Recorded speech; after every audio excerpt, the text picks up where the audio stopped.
So today I'm going to be speaking to you about how I decided it was time to have a baby. When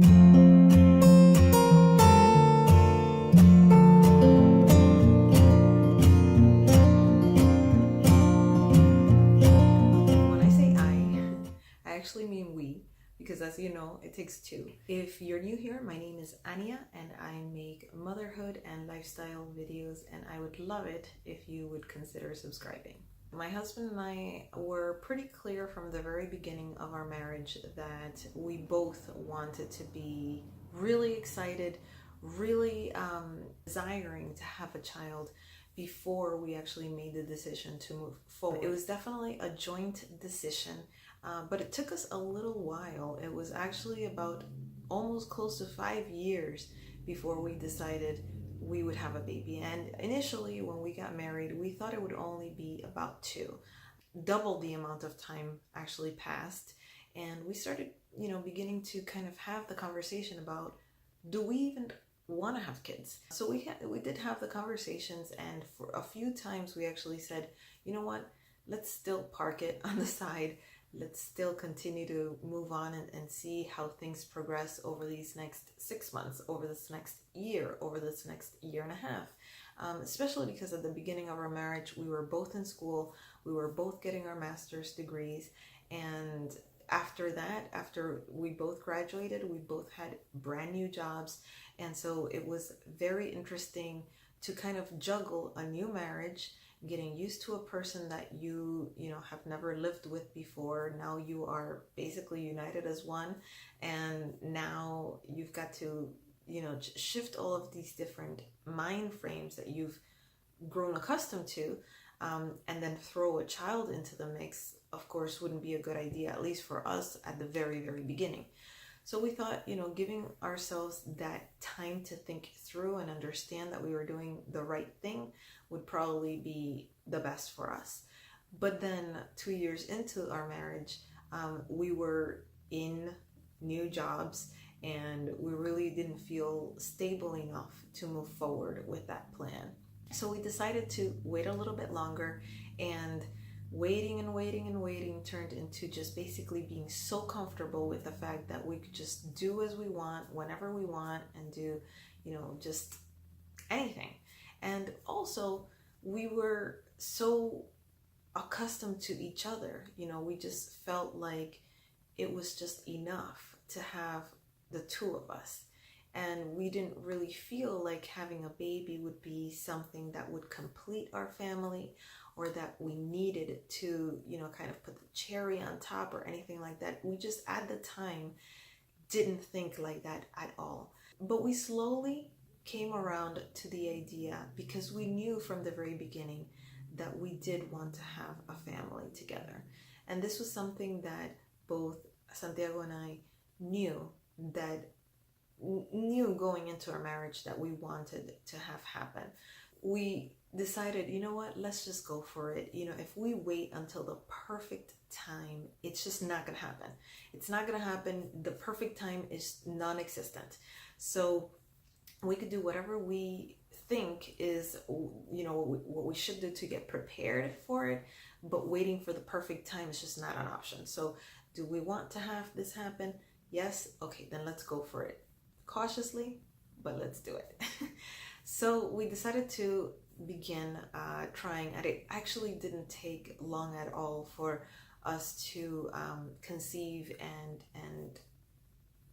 receive the great news that we were expecting. It actually only took 1 month, and we were very surprised by it all, but we were extremely happy from the very beginning. And slowly we started kind of saying, wow, Lord, like, this is so amazing. This gift that you've given us is above and beyond what we could have ever imagined. And that only turned into the most magical feeling when I actually had Sebastian, and we had him in our arms. 9 months waiting for this baby to come to us flew by. I mean, I remember at the beginning, Santiago and I used to say, like, it's so crazy, because you make this decision, right? Like, yes, let's go for it. Let's have a baby. But it's not a matter of let's go to the store and get him and bring him home.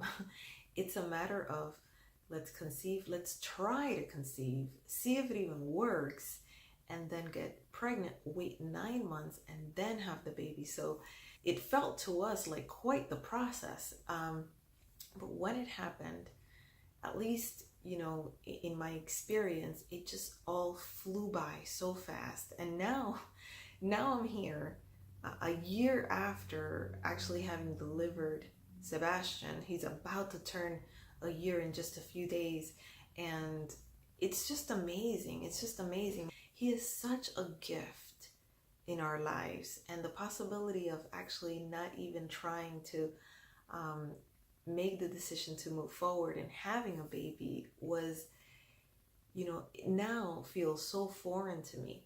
I know that back then, he wasn't actually conceived yet, and we were just talking about the possibility of even having or not having a baby. But now that he's here, I just can't imagine my life. I cannot imagine my life without him. The love that I feel for him is so deep and strong and like deeply rooted into my heart that it's just a matter of not being able to picture life as a whole without him. So it's just quite amazing. But if I can go back in time and say to you out there, when is really the right time to have a baby? I would definitely advise that you dig deep into yourself and really ask yourself the tough questions that are being prepared to have a baby, to be responsible for that other human life. I remember at the beginning when I first had Sebastian, and I know that, a lot of this is probably hormones, but I remember asking myself, was I ready for this?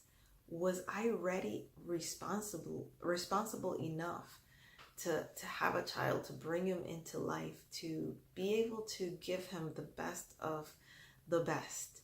And I couldn't answer yes at that time. I couldn't.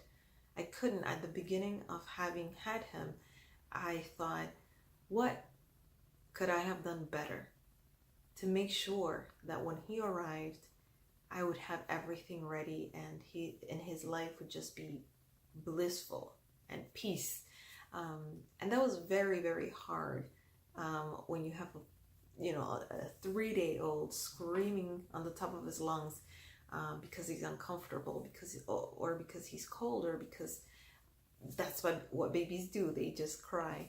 Not feeling completely adequate with that was pretty hard for me. So I would definitely say, if having a baby is something that you do know you want, I invite you to just dig in a little deeper and ask yourself if you're actually ready for that. And then also, it goes without saying that to make sure that both your partner and you are just really 100% in the same page in terms of having a baby. Doing this on my own, I think would have been impossible. And I say this lightly, only because I know that my father did do that with my sister and I since we were both very little. I was only 5 years old when my mom passed away, so he took care of us on his own. But definitely having Santiago be involved 100% and so extremely committed to the process of the everyday life with Sebastian has been amazing. Amazing. I mean, I definitely cannot say that this has been, him helping me out. Absolutely not. This has been a joint effort, a teamwork, a just 100% both him and I making sure that we're looking after this child and looking out for his best interest every single minute of every single day of his existence. So, I 100% don't know what I would do without a partner that is always ready to take on the next challenge with our child. I mean, I cannot say I'm always ready for the next challenge. I'll jump on the next challenge because you kind of have to, but I'm not always ready for the next challenge. And that's, that's something that you've got to juggle. You've got to juggle the fact that you don't know everything, especially as a first-time parent. You've got to juggle the fact that you want the best for your baby, but you don't know exactly what that best is at that point or at this point. And these are all things that you have to consider before you actually make the decision, the life-altering, quite literally life-altering decision of moving forward and actually having a child. So that was our experience, and I would love to know yours. So that is my story, and I'm sticking to it. And I will see you in my next video. Thanks so much for watching. Bye.